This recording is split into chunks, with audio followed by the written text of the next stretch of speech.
Hello and welcome back to our channel. Today we are going to explore the efforts to create a coordinated Pan-American child policy in the first half of the 20th century.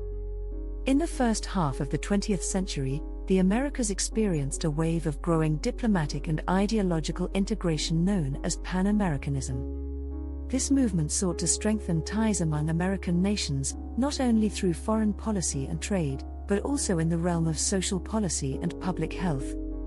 It was within this context that childhood became a subject of international concern. Governments, reformers, educators, and physicians began to see children as central to nation building, and increasingly as objects of state intervention. The first Pan-American Child Congress was held in Buenos Aires in 1916. It was a landmark event, the first international gathering in the Americas dedicated exclusively to children.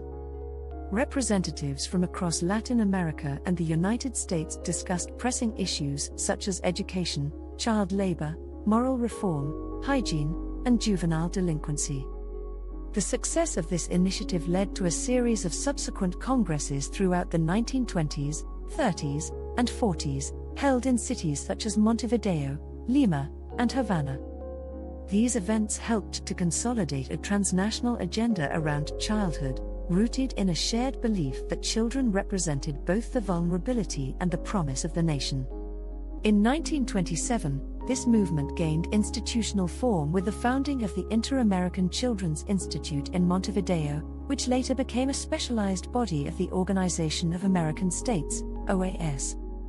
Its purpose was to coordinate child policy across the continent and promote the ideals debated in the Pan-American Congresses. Under the influence of these discussions, many Latin American countries enacted new legislation on children. Significantly, Brazil was the first to do so, with the promulgation of its Códigos de Menores in 1927. Other countries, including Argentina, Mexico, and Uruguay, would follow in the years ahead. This legislative wave culminated in 1948 with the adoption of the Pan-American Child Code, approved during the 8th Pan-American Child Congress in Caracas. The code sought to harmonize the legal treatment of children across the Americas. But despite its ambitious scope, the Pan-American Child Code did not adopt a rights-based approach. Instead, it reflected the dominant philosophies of the time: legal paternalism, social hygiene, and a moderate form of eugenics. Children were not seen as rights holders, but as subjects to be protected, corrected, and regulated by the state. In particular, the Congresses and the Code emphasized discipline, institutionalization, and moral instruction for children deemed abandoned or delinquent. This often translated into surveillance and control, especially for poor, indigenous, Afro-descendant, or immigrant children, who were disproportionately targeted by these policies.